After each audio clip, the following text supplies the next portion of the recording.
వీటి మీద కూడా చర్చ జరగాలి అన్న కాన్సెప్ట్‌ని పక్కన పెట్టి ఎక్కడైతే వాళ్ళకి 240 కోట్ల రూపాయలు స్కామ్ జరిగింది. అంటే ఇందులోని సుమారుగా 1000 అంట్లో మీరు ఒకసారి అబ్జర్వ్ చేసుకుంటే అందరూ ఇక్కడ ఉన్న వాళ్ళందరూ పాడి రైతులు అందరూ కూడా చాలా మందికి పాడి ఉంటది. పాడి రైతులు కూడా ఉన్నారు ఇక్కడ. పాలు లేకుండా నెయ్యి వచ్చిద్దా ఎక్కడైనానా? నాకు తెలిసి రాదు.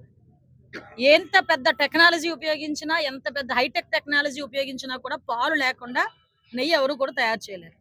పాలు ప్రొక్యూర్‌మెంటే అవసరం లేదని టెండర్ నోటిఫికేషన్‌లో వాళ్ళు ఏసి, కావాలని వాళ్ళకి సంబంధించిన కంపెనీలకి వాళ్ళు టెండర్ ఇచ్చుకొని, దాని ద్వారా డబ్బులు లంచాలు తీసుకొని 250 కోట్లు లంచాలతోని వాళ్ళు కుమ్మక్కైతే, ఈరోజు అవన్నీ కూడా బయటకొచ్చి ప్రజలు వాళ్ళని మొహాన తిడతన్నారని, వాళ్ళకి చెడ్డ పేరొస్తుందని చెప్పి, తిరిగి ఏదో రకంగా కన్వర్ట్ చేయటం అనేది డైవర్ట్ చేయటం అనేది వీళ్ళకి బాగా అలవాటు. వెన్నతో పెట్టిన విద్య. మీకు తెలుసు. సొంత బాబాయిని చంపించేసి, ముందంతా గుండెపోటు అని చెప్పి, తర్వాతొచ్చేసరికి గొడ్డలిపోటు అని వాళ్ళు సునీతమ్మ వచ్చిన తర్వాత, వాళ్ళ కూతురొచ్చిన తర్వాత పోస్ట్‌మార్టం చేయాలన్నప్పుడు గొడ్డలిపోటు అని చెప్పి, నెక్స్ట్ డే సాక్షి పేపర్‌లో ఏమేశారండి? గొడ్డలి ఒక చేతిలోనేమో చంద్రబాబు నాయుడు గారి ఫోటో పెట్టి, గొడ్డలి పెట్టి నారాసుర రక్త చరిత్ర అని రాశారు. ఆ రోజు కూడా అలాగే ప్రజల్ని మభ్యపెట్టడానికి ప్రయత్నం చేశారు. ఆ రోజు ఎలక్షన్ ముందు కూడా ఇలా జరిగితే చాలా మంది ప్రజలు కూడా నమ్మారు. అదే విధంగా కోడికథ డ్రామా ఆడాడు.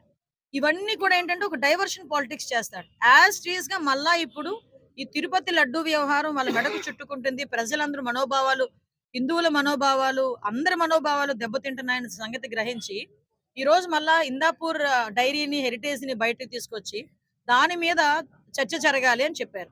దానికి కూడా రెడీ అన్నాం. అచ్చెన్నాయుడు గారు ఇందాపూర్ డైరీ దాని గురించి చర్చ జరుగుతది. కల్తీ లడ్డూ గురించి కూడా చర్చ జరుగుతది. దేనికైనా మేము రెడీ అన్నాం. నేను కూడా రెడీ అని చెప్పి నేను కౌన్సిల్‌లో కూడా మేము చెప్పడం జరిగింది.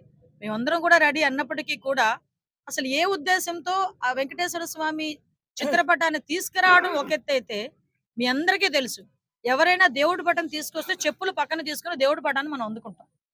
మళ్ళా దేవుడి పటాన్ని కళ్ళు కద్దుకొని వెనకాతల ఎవరికైనా ఇచ్చుకోవడమా, లేదా మన ఇంట్లోకి జాగ్రత్తగా తీసుకెళ్ళి కనీసం కాలు తగలడం కదా కిందన కూడా పెట్టం దేవుడి పటాన్ని. మన హైందవ సాంప్రదాయం ప్రకారం. ప్రసాదం ఇచ్చినా కూడా పక్కన చెప్పులిప్పి ప్రసాదం తీసుకొని తినిన తర్వాతన తర్ చెప్పులేసుకుంటారు. తినేటప్పుడు కూడా చెప్పులేసుకోరు. అది సంప్రదాయం. వీళ్ళు వెంకటేశ్వర స్వామి ప్లకార్డ్‌లా తయారు చేసి వెంకటేశ్వర స్వామిని తీసుకురావటం ఒక తప్పు. చెప్పులేసుకొని తీసుకురావటం మహా అపచారం. అది అపచారమా కాదా అన్నది ప్రజలే గ్రహించాలి. వాటితో పాటు మళ్ళా తిరిగి వాళ్ళు తీసుకొచ్చి ఏదో పాంప్లెట్ ఉంటది కదా! చూడండి ఇలా ఏదో టిష్యూ పేపరో లేకపోతే ఏదో పేపర్ మామూలు మడిచినట్టుగా తీసుకొచ్చేసి ఎలా పడితే అలా పడేసి, అది దేవుడి పటం అండి. వెంకటేశ్వర స్వామి పటం అండి. ఎంతో భక్తిగా భావించే వెంకటేశ్వర స్వామి పటం. కనీసం క్యాలెండర్ మీద వెంకటేశ్వర స్వామి ఉన్నా కూడా దానికి కూడా ఫ్రేమ్ కట్టించుకుంటారు మన వాళ్ళు చాలా మంది. అంత అపురూపంగా చూసుకొని, అంత భక్తి భావంతో చూసుకున్న వెంకటేశ్వర స్వామి పటాన్ని ఎలా పడితే అలా మడిచి, ఎక్కడ పడితే అక్కడ పడేసి, ఏదో ఇసిరేసి పక్కకెళ్ళిపోయి, ఆ దేవదేవుని అవమానపరచడం కాదా? హైందత్వాన్ని అవమానపరచడం కాదా? ఈరోజు దాని గురించి మాట్లాడితే, ఆళ్ళు చేసింది తప్పు.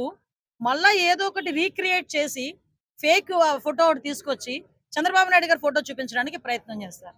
అంటే నువ్వు చేసింది తప్పు అని ఒప్పుకుంటున్నట్టా లేదా? నిన్న వచ్చి వాళ్ళ సభ్యులు మాట్లాడతారు. మేము చెప్పులతో గనక మేము తీసుకొచ్చి చూపించి